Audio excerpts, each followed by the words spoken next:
ಆ ಥರ ಇರಬೇಕು. When you are doing something you have to give up on something ಅಷ್ಟೇ. So I like the way you guys are like seriously giving that finish.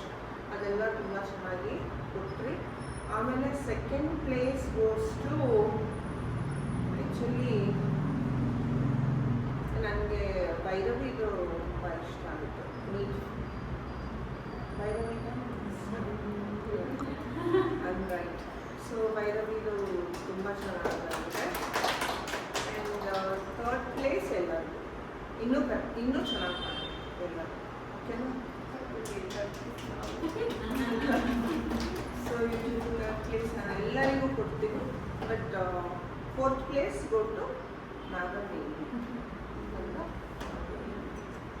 So next birthday gift ನೆನೆಸ್ಕೋತೀರ, ನಾನು ನನ್ನ fourth place ಕೊಟ್ಟಿದ್ದು ನನ್ನ ಬರ್ಡೇಗೆ ಅಂತ. So correction ಮಾಡ್ಕೋಬೇಕು. ನೀವು ಏನೇನು ಮಿಸ್ಟೇಕ್ ಕಷ್ಟ ಅನ್ನಿಸ್ತಿದೆಯಾ ಹೇರ್ ಸ್ಟೈಲ್ ಆಯ್ತಾ?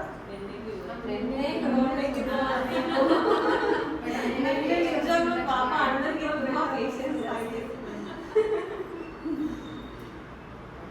ಅದಕ್ಕೆ ಅವ್ನು ನನ್ನ ಜೊತೆ ಇಲ್ಲ ಅಂದಿದ್ದೆ ಇಷ್ಟೊತ್ತಿಗೆ.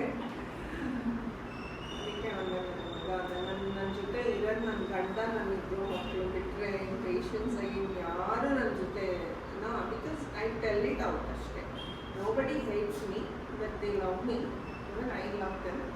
Still I just tell it out. ಏನೋ ಹಿಂಗೆ ಸರಿ ನಾನು ಸರಿ ನಾನು ಸರಿ ಅಷ್ಟೇ. ಫರ್ಗೆಟ್. ಸೊ ಯಾರು ಏನು ಮನಸ್ಸಿಗೆ ಏನು ಅನ್ಕೋಬೇಡಿ. ನಾನು ಇವಳಿಗೆ ಪಾರ್ಶಾಲಿಟಿ ಮಾಡಿದ್ರೆ ಇವಳು ಬಕೆಟ್ ಹಿಡಿತಿದ್ದಾಳೆ, ಅವಳು ಇದು ಹಿಡಿತಿದ್ದಾಳೆ, ಇವಳು ಇದು ಮಾಡಿಲ್ಲ.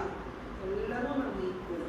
ಅದಕ್ಕೆ ಪಾಸಿಟಿವಿಟಿ ತುಂಬೋದಕ್ಕೆ ಟ್ರೈ ಟು ಏನೋ ಇನ್ನೂ ಚೆನ್ನಾಗಿ ಹೇಳ್ಕೊಡ್ಬೇಕು ಅಂತ. ಇವನ್ ನಾನು ಕ್ಲಾಸ್ ಆಗಿದ ತಕ್ಷಣ ಅನಿಲ ಕಾಲ್ ಮಾಡಿ ಎಲ್ಲ ಅಪ್ಡೇಟ್ ಮಾಡ್ತಾ ನಾನು ವಿಡಿಯೋ ಮಾಡಿಲ್ಲ ಮ್ಯಾಮ್, ಆ್ಯಕ್ಚುಲಿ ಎಲ್ಲರೂ ಕಷ್ಟಪಡ್ತಿದ್ರು ಮಾಡೋದಕ್ಕೆ ಅಂತ ಹೇಳ್ತಾ ಇದ್ರು.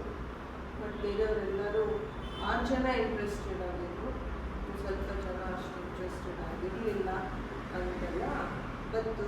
ಬಟ್ ಇಟ್ಸ್ ಇವತ್ತು ನೋಡಿ ಕಾನ್ಫಿಡೆನ್ಸ್ ಬಂತು, ಎಲ್ಲರಿಗೂ ನಾನು ಮಾಡ್ತೀನಿ ಅಂತ ಬಂತು. ಸೊ ಎಲ್ಲ ಆಗುತ್ತೆ. Don't give it up. Okay fine, very good problem.